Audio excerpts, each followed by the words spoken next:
할렐루야. 주님의 선하신 이름으로 문안드립니다. 이번 한 주간도 주의 선한 은혜 가운데 우리 모든 교우들이 잘 감당하였으리라 믿고 감사를 드립니다. 우리 말씀을 듣기 전에 먼저 기도하도록 하겠습니다. 사랑하신 아버지 하나님, 우리를 사랑하여 주셔서 우리 주 예수 그리스도로 말미암아 우리를 구원하여 주시고 우리의 평생의 삶 가운데 임마누엘의 은혜를 베풀어 주신 것을 감사합니다. 오늘도 저의 선하신 뜻을 따라 저희가 주의 말씀 앞에 섭니다. 성령께서 말씀을 열어주셔서 저희로 말씀을 깨달아하게 하시고 우리의 삶이 거룩한 하나님의 말씀을 인도함을 받는 복된 삶이 되도록 역사하여 주옵소서. 주 예수 그리스도 이름으로 기도드립니다. 아멘. 오늘 우리에게 주신 하나님의 말씀은 누가복음 1장 26절부터 38절까지의 말씀입니다. 누가복음 1장 26절부터 38절까지의 말씀입니다. 제가 받들어서 읽겠습니다. 여섯째 달에 천사 가브리엘이 하나님의 보내심을 받아 갈릴리 나사렛이라는 동네에 가서 다윗의 자손 요셉이라 하는 사람과 약혼한 처녀에게 이르니 그 처녀의 이름은 마리아라. 그에게 들어가 이르되 은혜를 받은 자여 평안할지어다. 주께서 너와 함께 하시도다 하니 처녀가 그 말을 듣고 놀라 이런 인사가 어찌함인가 생각하며 천사가 이르되 마리아여 무서워하지 말라. 내가 하나님께 은혜를 입었느니라. 보라, 내가 잉태하여 아들을 낳으리니 그 이름을 예수라 하라. 그가 큰 자가 되고 지극히 높으신 이의 아들이라 일컬어질 것이요 주 하나님께서 그 조상 다윗의 왕위를 그에게 주시리니 영원히 야곱의 집을 왕으로 다스리실 것이며 그 나라가 무궁하리라. 마리아가 천사에게 말하되 나는 남자를 알지 못하니 어찌 이 일이 있으리까? 천사가 대답하여 이르되 성령이 내게 임하시고 지극히 높으신 이의 능력이 너를 덮으시리니 이러므로 나실 바 거룩한 이는 하나님의 아들이라 일컬어지리라. 보라, 내 친족 엘리사벳도 늙어서 아들을 배었느니라. 본래 임신하지 못한다고 알려진 이가 이미 6달이 되었나니 대저 하나님의 모든 말씀은 능하지 못하심이 없느니라. 마리아가 이르되 주여 여종이오니 말씀대로 내게 이루어지이다 하며 천사가 떠나가니라. 아멘.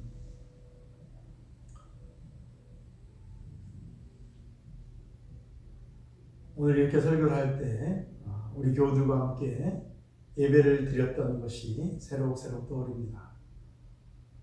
우리 교우들과 함께 예배를 드리게 되면 찬송할 때 그 마음이 기쁘고 즐겁고 감사가 넘치고 또 우리 교우들 가운데 대표 기도하실 때마다 그 내용 속에서 내 영혼이 참 뜨거움을 느낄 때가 많고 하나님의 진리가 참으로 옳다라고 여겨지면서 하나님의 말씀을 준비하는데 넉넉히 준비되는 그런 시간들이 참 많았습니다.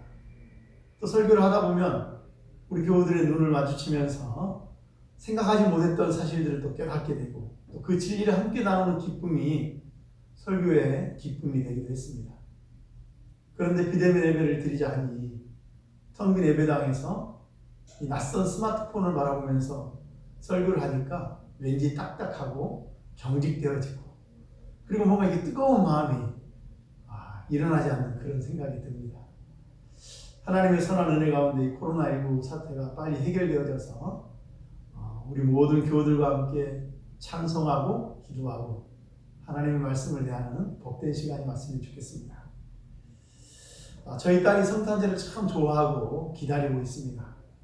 다만 아쉽게도 그 기다림의 이유가 어떤 영적인 이유라기보다는 자신의 어린 시절에 가졌던 성탄절의 여러 가지 즐거운 행사들 때문에 성탄절을 기다리고 이번 성탄절날 친구들과의 만남을 기대하면서 기다리고 있는 것을 보게 됩니다. 제 딸이 이렇게 성탄절을 기다리면서 개봉하고 있는 선물이 하나 있습니다. 어드벤트 캘린더, 강림절 캘린더라고 번역할 수 있는 이 선물인데 12월 1일부터 매일매일 하나씩 개봉을 하면서 선물을 받는 그런 캘린더입니다. 그게 큰 것은 아니겠죠. 어쨌든지 12월 1일부터 매일매일 개봉을 해나가면서 하나씩 작은 선물을 발견하게 되고 또 그러면서 성탄절을 기대하게 하는 그런 선물인데 이 선물을 보면서 이 선물을 계획한 사람들이 참 대단하다는 생각이 들었습니다. 그냥 성탄절을 맞이하는 것이 아니라 어떻게 하면 이 성탄절을 통해서 이익을 얻을 수 있을까 고민하고 연구하고, 그런 가운데 성탄절 당일이 아니라 이미 12월 1일부터 상품이 발매되고 그 상품을 계속적으로 활용할 수 있도록 하는 이들의 치밀한 생각을 보면서 성탄에 대한 이 생각들이 때로는 내가 가지는 성탄을 맞이하는 마음보다 더 세밀하고 구체적이고 또 뭔가 간절한 것이 아닌가라는 생각을 해보게 되었습니다. 오늘 본문은 우리가 잘 알고 있는 것처럼 이른바 수태고지라는 장면을 담고 있습니다. 엘리사벳이 요한을 잉태한 지 6개월 되던 때 천사 가브리엘이 다윗의 자손인 요셉이라는 청년과 약혼한 마리아를 찾아갑니다. 그리고 그 마리아에게 내가 잉태하여 아들을 낳게 될 것이다 라고 말합니다. 마리아는 남자를 알지 못했고 또 결혼하기 전이었기 때문에 어떻게 이런 일이 일어날 수 있는가 라고 의문을 품게 됩니다. 그러자 천사는 말합니다. 성령이 너에게 임하시고 지극히 크신 이의 능력이 너를 덮으시면 가능하다 라고 말합니다. 그러면서 아이를 낳지 못했던 엘리사벳이 이미 아이를 잉태한 지 6개월이 되었음을 말해줍니다. 천사는 37절에서 이렇게 말하죠. 대저 하나님의 모든 말씀은 능하지 못하심이 없느니라. 대저 하나님의 모든 말씀은 능하지 못하심이 없느니라. 할렐루야. 이 얼마나 복된 말씀입니까? 그렇죠? 이 말씀을 읽을 때 마음속에 떠오르는 성경 구절이 있었습니다. 그게 바로 이사야서 40장에 담겨져 있었는데 이사야 40장을 다 읽고는 싶지만 시간 관계상 몇 절만 제가 인용해서 함께 읽어보려고 합니다. 이사야서 40장 1절부터 11절 말씀. 너희 하나님이 이르시되 너희는 위로하라. 내 백성을 위로하라. 너희는 예루살렘의 마음에 닿도록 말하며 그것에게 외치라. 그 노역의 때가 끝났고 그 죄악이 사함을 받았느니라. 그의 모든 죄로 말미암아 여호와의 손에서 벌을 배나 받았느니라 할지니라 하시니라. 외치는 자의 소리여 이르되 너희는 광야에서 여호와의 길을 예비하라. 사막에서 우리 하나님의 대로를 평탄하게 하라. 이 말씀은 세례요한의 사역을 예언적으로 또 소개할 때 인용하고 있는 구절이기도 합니다. 골짜기마다 도두어지며 산마다 언덕마다 낮아지며 고르지 아니한 곳이 평탄하게 되며 험한 곳이 평지가 될 것이요 여호와의 영광이 나타나고 모든 육체가 그것을 함께 보리라. 아멘. 이는 여호와의 입에 말씀하셨느니라. 말하는 자의 소리여 이르되 외치라. 대답하되 내가 무엇이라 외치리까 하니 이르되 모든 육체는 풀이요 그의 모든 아름다움은 들의 꽃과 같으니 풀은 마르고 꽃이 시들면 여호와의 귀운이 그 위에 불리라. 이 백성은 실로 풀이로다. 풀은 마르고 꽃은 시드나 우리 하나님의 말씀은 영원히 서리라. 우리 하나님의 말씀은 영원히 서리라. 아름다운 소식을 시온에 전하는 자여 너는 높은 산에 오르라. 아름다운 소식을 예루살렘에 전하는 자여 너는 힘써 소리를 높이라. 두려워하지 말고 소리를 높여 유다의 성읍들에게 이르기를 너희의 하나님을 보라. 보라 주 여호와께서 장차 강한 자로 임하실 것이요 친히 그의 팔로 다스리실 것이라. 보라 상급이 그에게 있고 보응이 그의 앞에 있으니 그는 목자같이 양떼를 먹이시며 어린 양을 그 팔로 모아 품에 안으시며 젖먹이는 암컷들을 온순히 인도하시리로다. 이 얼마나 복된 말씀입니까? 참으로 아멘, 아멘할 수밖에 없는 하나님이 우리 가운데 베푸시는 놀라운 은혜를 이사야 선지자는 말하고 있습니다. 27절부터 30절까지 해서 또 이렇게 말합니다. 야곱아 어찌하여 내가 말하며 이스라엘아 내가 이르기를 내 길은 여호와께 숨겨졌으며 내 송사는 내 하나님에게서 벗어난다 하느냐. 너는 알지 못하였느냐 듣지 못하였느냐.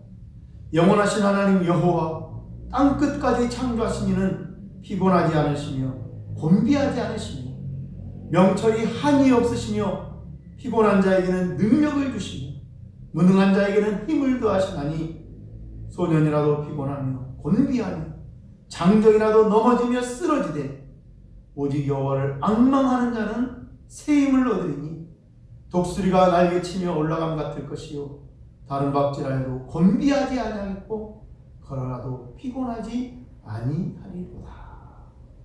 아멘.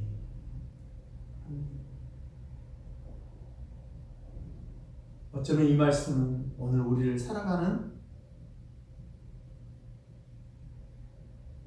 우리 모든 교우들에게 하나님의 백성들에게 주시는 말씀이긴 합니다. 대저 하나님의 모든 말씀은 능하지 못하심이 없다 라고 하신 것처럼 그 말씀처럼 우리 주님이 이 땅에 오신 것을 우리는 알고 있습니다. 가브리엘이 이 말이 끝나자 마리아가 말합니다. 38절 말씀 주의 여종이 오니 말씀대로 내게 이루어지이다. 아멘. 우리가 읽은 이 누가복음 1장 26절부터 38절까지는 하나님이 행하신 놀라운 일, 하나님이 행하실 놀라운 일에 대한 위대한 선포와 이 위대한 하나님의 말씀 앞에 위대한 순종을 보이고 있는 마리아의 아름다운 모습이 담겨진 바로 그 복된 사건, 바로 그것을 우리에게 알려주고 있습니다. 오늘 본문을 맞이해서 이 말씀을 대하면서 우리가 성탄을 맞이하는 자세에 대해서 몇 가지를 생각해 보려고 합니다. 첫 번째는 성탄절은 우리가 잘 아는 것처럼 하나님의 뜻과 능력으로 이 땅에 오셔서 우리의 죄를 사하시고 진리로 인도하시며 하나님의 선한 능력을 체험하게 하신 우리 구주 예수님이 이 땅에 오신 것을 기억하고 기념하는 날입니다. 오늘 설교를 하러 이제 예배당에 와서 설교 본문을 프린터하고 있었는데 갑자기 컴퓨터가 작동이 되지 않았습니다. 굉장히 당황하면서 제가 할 수 있는 모든 것을 동원해서 어떻게든 해결해 보려고 노력을 했습니다. 껐다 켜보기도 하고 또 여러 가지 선들을 빼었다가 넣었다 하기도 해보고 또 심지어는 옛날의 기억을 되살리면서 컴퓨터를 몇 번 쳐보기도 하면서 이 문제를 해결하려고 했는데 도무지 해결할 수가 없는 것입니다. 그러니까 내 마음속에 어떤 생각이 드냐면 누가 도와줬으면 좋겠다. 나는 이것을 도저히 할 수 없으니까, 할 만한 능력이 없으니까 누가 도와줬으면 좋겠는데, 이것을 해결할 만한 능력이 있는 사람이 도와줬으면 좋겠는데 라고 생각을 하다가 우리 집사님 한 분이 생각이 나서 전화를 했습니다. 전화를 했더니 또 하필 통화 중입니다. 통화가 끝나기를 기다리는 시간이 참 초급하고 빨리 통화가 끝났으면 좋겠다 라는 간절한 마음으로 기다리다가 결국 통화가 되고 우리 집사님의 도움을 받아서 결국 컴퓨터는 포기하고 교회에 있는 노트북을 사용해서 프린터를 연결하고 그래서 이렇게 설교문을 뽑았습니다.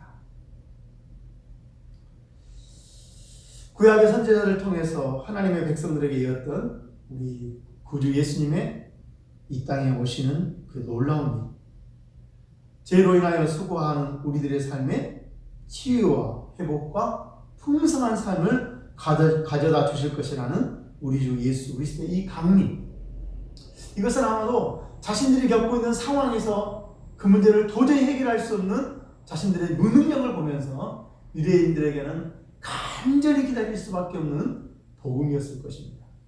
마치 제가 컴퓨터 앞에서 나의 무능을 발견하면서 다른 이의 도움을 간절히 원했던 그거보다 10배, 100배, 1000배는 넘도록 이 삶의 문제, 우리가 겪고 있는 이 상황의 문제들을 도무지 해결할 수 없는 나의 무능함 가운데 하나님의 도우심이 그의 택하신 구세주를 통하여 우리 가운데 임하기를 바라는 그 간절함이 메시아를 기다리는 유대인의 기다림의 마음이었을 것이라는 것이죠.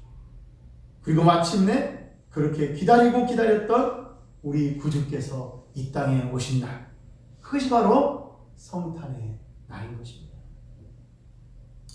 다만 안타까운 것은 유대인들은 자신들의 편견과 고집과 욕망 때문에 메시아에 대해서, 하나님의 구원하심에 대해서 오해를 했고, 바로 그런 까닭에 이 땅에 오신 구주 예수 그리스도를 통하여 내미시는 하나님의 구원의 손길을 받아들이는 것이 아니라 거절하고 심지어는 그 주님을 십자가에 못 박아 죽였던 것을 우리는 알고 있습니다. 하나님이 예수님을 통해 베푸신 은혜를 그렇게 기다리고 기다렸던 그들이 누리지 못하는 비극을 우리는 알고 있습니다. 영접하는 자, 곧 예수 그리스도를 믿는 자들은 약속하신 것처럼 하나님의 자녀가 되고 하나님이 주시는 영생의 삶을 얻게 될 것이다 라고 성경은 분명하게 말하고 있습니다. 자신의 생각을 따라서, 자신의 고집을 따라서, 자신이 원하는 그것을 따라서 하나님의 구세주를 기다리는 것이 아니라 하나님의 내미시는 그 손, 하나님이 우리에게 허락하신 그 구세주를 마음을 다 열고 나의 모든 욕심을 내려놓고 나의 생각을 내려놓고 영접할 때, 받아들일 때 우리는 하나님이 주시는 구세주의 은총을 누리게 되는 것입니다. 이것이 바로 성탄이 주는 가장 즐겁고 기쁜 메시지라고 할 것입니다. 부디 바라는 것은 우리 모든 교우님들이 이 영광스러워 복된 메시지를 이미 받아들여서 하나님이 예수님을 통해 주시는 그 복된 삶을 누리고 있는 가운데 이번 성탄절을 통하여 다시 한번 이 은혜에 대하여 감사하면서 이 은혜가 앞으로의 삶의 여정에서도 여전히 함께할 것을 다시 한번 기억하고 깨닫고 확인하는 그런 성탄절이 될 수 있기를 간절히 축원합니다. 성탄절을 맞이하는 두 번째 자세를 한번 생각한다면 우리가 성경을 읽을 때, 특별히 사복음서를 읽어나갈 때 누가복음과 마태복음만이 예수님의 출생과 관련된 기록을 하고 있는 것을 우리는 보게 됩니다. 물론 요한복음이 예수님이 이 땅에 오신 것을 우리에게 분명히 말하고 있지만 그것은 빛으로 이 땅에 오셨다라는 그런 표현들을 통해서 구체적으로 출생을 다루고 있지 않기 때문에 누가복음과 마태복음이 역사적인 의미에서 예수님의 출생을 다루고 있는데, 흥미로운 것은 이 예수라는 우리 구주의 이름에 대해서 서로의 독자에게 경건한 유익을 주기 위하여서 강조점을 달리하고 있다는 것입니다. 예수라는 이름은 우리가 알고 있듯이 구약의 여호수아라는 이름에서 비롯되었습니다. 히브리어는 예호슈아라고 부르는 이 이름이 바벨론 포로기를 거치면서 에슈아라는 이름으로 바뀌어지게 되었습니다. 그리고 이 에슈아를 헬라어로 음역을 하면서 주격 변화를 주기 위해 시그마를 붙인 것이 바로 이에수스, 헬라어로 이에수스, 우리가 예수라고 하는 바로 우리 주님의 이름입니다. 예수라는 이름은 여호와는 구원이시다라는 신앙의 고백이 담겨져 있습니다. 이 구원은 두 가지 방식을 통해 우리에게 이루어지는데 바로 예수님의 생애를 통해서 그것을 알 수 있습니다. 그 두 가지 방식은 바로 죄의 사함과 큰 권세로 우리의 삶을 다스리시는, 통치하시는 것입니다. 성령께서는 이 두 가지 방식을 마태와 누가가 예수님의 이름의 의미를 알려주고 또 깨닫게 하는 과정을 통해서 미리 보여주고 계십니다. 먼저 마태는 예수라는 이름을 소개함에 있어서 죄의 용서함을 통한 구원이라는 사실에 방점을 찍고 있습니다. 우리가 알고 있듯이 마태복음의 독자들은 유대인 크리스찬들입니다.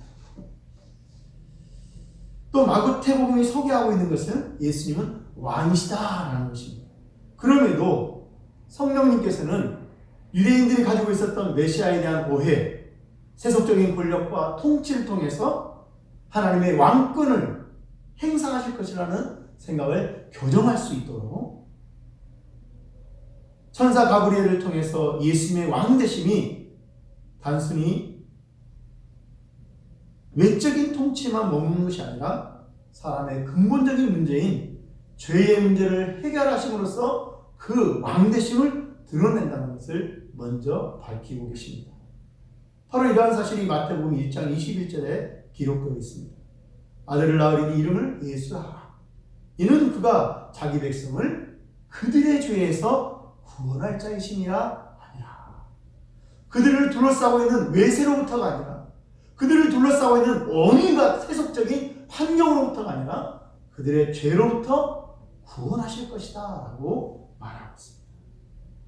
마태복음이 전체적으로 그려내고 있는 왕 되신 예수님에 대한 것은 예수님이 출생하신 후에 예루살렘을 찾아온 동방 박사들에 의해서 소개됩니다. 마태복음 2장 1절부터 2절의 말씀, 헤로드 왕 때 예수께서 유다 베들레헴에서 나시니 동방으로부터 박사들이 예루살렘에 이르러 말하되 유대인의 왕으로 나신 이가 어디 계시느냐? 우리가 동방에서 그의 별을 보고 그에게 경배하러 왔노라 하니. 먼저 구속주이신 예수님을 소개하고 그 다음에 왕이신 예수님을 소개하는 형식으로 나가는 것이죠. 이에 비해 누가는 예수라는 이름의 의미를 소개함에 있어서 통치를 통한 구원을 이루실 것에 방점을 찍습니다. 누가복음 1장 3절에서 밝히고 있는 것처럼 누가복음은 데오빌로 가카라는 이방인이지만 그리스도인이 된 그 사람의 믿음을 확고하기 위해서 쓰고 있는 책이라고 할 수가 있습니다. 성령께서는 누가를 통해 퀴리오스, 주라고 불리우는 로마 황제의 지배하에서 예수 그리스도야말로 참된 퀴리오스, 주님인 것을 알고 주로 고백한 이방인 그리스도인들에게 다시 한번 예수의 주되심을 그들에게 누가복음을 통하여 확인하게 하심으로 예수 그리스도에 대한 믿음을 굳건하게 하고 계시는 것을 우리가 보는 것이죠. 오늘 우리가 읽었던 누가복음 1장 31절부터 33절에 그 내용이 담겨 있는데, 보라 내가 잉태하여 아들을 낳으리니 그 이름을 예수하라. 그가 큰 자가 되고 지극히 높으신 이의 아들이라 일컬어질 것이요 주 하나님께서 그 조상 다윗의 왕위를 그에게 주시리니 영원히 야곱의 집을 왕으로 다스릴 것이며 그 나라가 무궁하리라 라고 예수님의 왕되심, 특별히 통치하심을 강조하고 있습니다. 그러면서 예수님의 죄사함을 통한 구원이라는 그 예수님의 구원의 한 방식은 태어난 요한을 두고 그의 아버지 샤가랴가 성령이 충만한 가운데 예언했던 내용 속에 담고 계십니다. 누가복음 1장 76절부터 79절인데, 이 아이여 내가 지극히 높으신 이의 선지자라 일컬음을 받고 주 앞에 앞서가서 그 길을 준비하여 주의 백성에게 그 죄사함으로 말미암는 구원, 죄사함으로 말미암는 구원을 알게 하리니 이는 우리 하나님의 긍휼로 인하니라. 이로써 돋는 해가 위로부터 우리에게 임하여 어둠과 죽음의 그늘에 앉은 자에게 비치고 우리 발을 평강의 길로 인도하시리로다 하니라. 이 예수라는 주님의 이름은 오늘 본문을 보게 되면 구약의 중요한 인물과 관련이 있는 것을 발견할 수 있습니다. 이름 자체는 여호수아와 그리고 그 이름으로 살아가실 삶과 사역은 다윗과 관련이 있습니다. 이 둘 모두 다 하나님의 구원을 선포했던 사람들이고 또 하나님의 그 구원을 그와 함께했던 하나님의 백성들로 하여금 누리게 했던 사람들인 것을 우리는 기억할 필요가 있습니다. 성령께서는 예수님의 생애가 바로 이와 같으실 것임을, 우리를 구원하시되 죄사함과 큰 권세를 구원하심으로써 우리의 삶 속에 하나님의 구원을 누리게 하고 경험하게 하실 것을 마태복음과 누가복음을 통하여 풍성하게 드러내고 계십니다. 그러므로 우리는 우리의 신자로서의 삶은 언제나 이 두 가지 은혜를 통해서 베풀어 주시는 하나님의 구원을 누리는 것임을 기억하며 살아야겠습니다.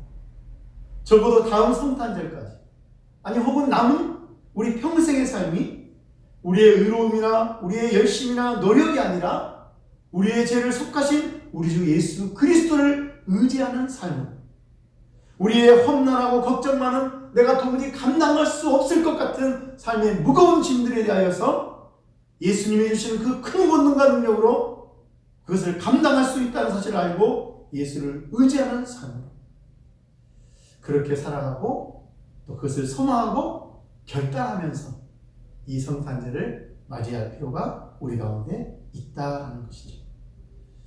마지막으로 성탄절을 맞이하는 우리의 자세에 대해 생각해 보게 되면 성탄을 맞이하는 자세는 여러 가지가 있을 수 있을 것입니다. 그렇죠?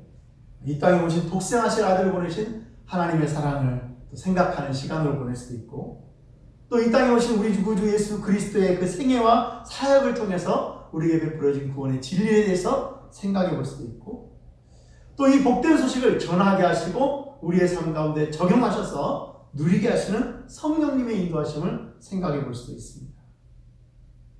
그리고 또 오늘 살펴봤던 것처럼 이러한 것만 아니라 이 모양으로 저 모양으로 우리가 살펴보고 생각하고 고백하고 나눔으로써 성탄이 주는 은혜를 누릴 수가 있는데, 저는 마지막으로 성탄을 맞이하는 자세를 하나 더 권하고 싶습니다.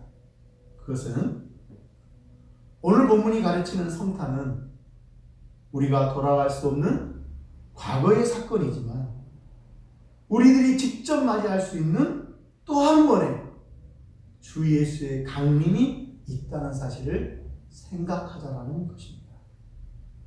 바로 예수 그리스도의 다시 오심, 재림입니다. 제가 초등학교 시절에 저희 집안이 많이 어려웠습니다. 그래서 이 어려운 문제를 해결하기 위해서 우리 어머니가 했던 것 중에 하나는 시골을 돌아다니면서 비료 부대를 이렇게 아주 헐값에 싸서 가져와서 고물상에 좀 더 높은 가격으로 파는 것이었습니다. 제가 아침에 학교 가기 전에 이미 어머니가 또 나가셔서 학교에서 돌아오면 아직 돌아오지 않는 어머니를 기다려야 됐었는데, 제가 이제 저희 집안의 막내고 어리다 보니까 이 어머니를 기다리는 것이 뭐 오랜 시간도 아님에도 불구하고 굉장히 힘들더라고요. 엄마가 언제 오실까라는 생각에서 옷장을 열어서 엄마 옷을 만져보면서 그 냄새를 맡으면서 엄마가 빨리 오기를 기다렸었습니다. 그렇게 기다리다가 이제 엄마가 오면 정말 반가운 마음이 드는 거죠. 얼마나 기쁜지 모릅니다. 어린 시절에 제가 그렇게 어머니를 기다렸던 이유는 엄마가 돌아오면 엄마를 이렇게 안을 수 있다는 거, 엄마 손을 만질 수 있다는 거, 엄마가 해주시는 맛있는 밥과 반찬을 먹을 수 있다는 거, 또 엄마가 그 비료 부대를 팔아서 사줘주시는 여러 가지 많은 것들을 통해서 많은 것을 또 누릴 수 있다는 이런 기대감들이 저에게 있어서 엄마를 기다리게 되었던 것 같습니다. 그래서 시계를 보고 또 해가 저물면 가끔씩 대문 밖을 보면서 엄마가 언제쯤 올까? 온 기와 신경을 곤두세워서 어머니를 기다리고, 그리고 마침내 어머니가 올 때 달려나가면서 엄마라고 외치면서 엄마를 안았던 그것들처럼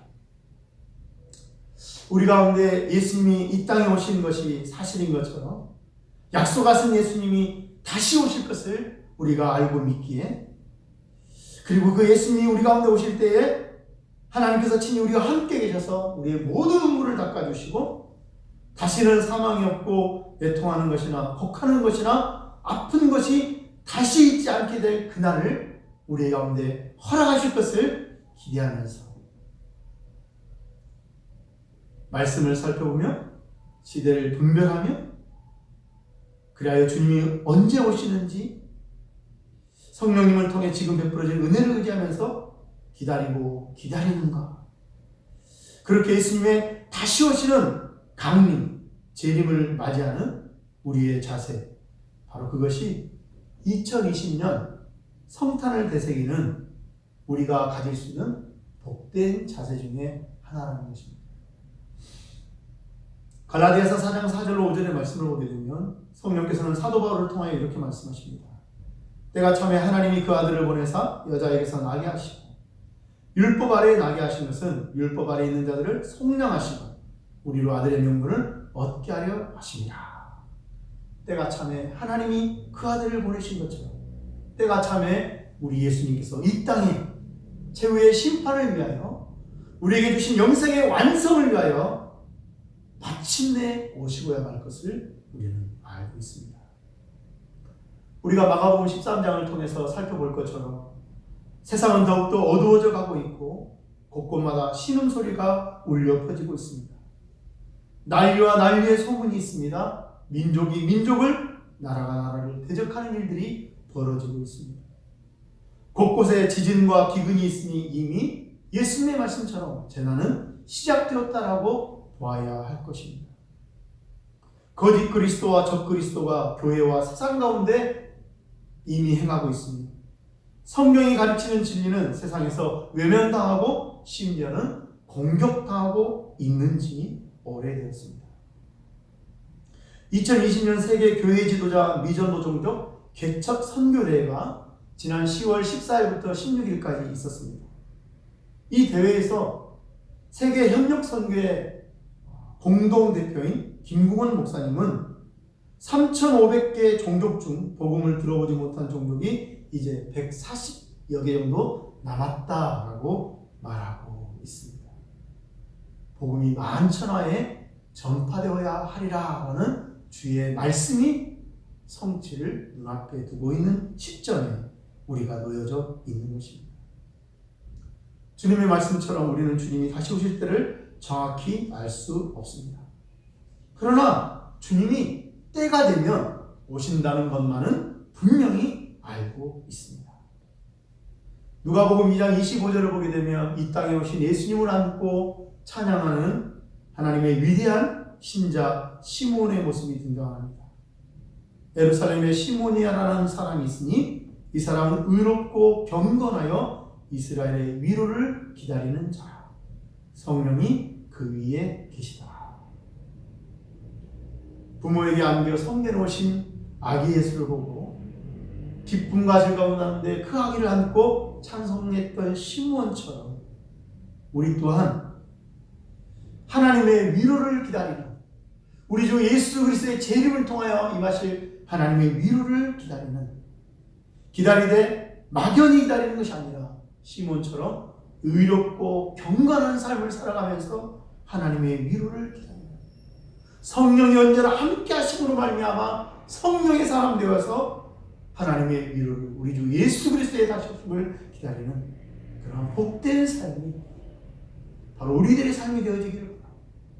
2020년 성탄절을 맞이하면서 그 옛날 하나님의 복된 사람들이 예수님을 맞이했던 것처럼 이 땅에 다시 오실 우리 주 예수 그리스도의 다시 오실 그날, 강림하신 날을 기다리면서 우리의 마음을 새롭게 가다듬는 저와 여러분 되기를 바랍니다. 그래서 우리의 모든 삶이 하나님의 은혜를 누리는 복된 자의 삶으로 충만할 수 있기를 간절히 축원합니다. 기도하겠습니다.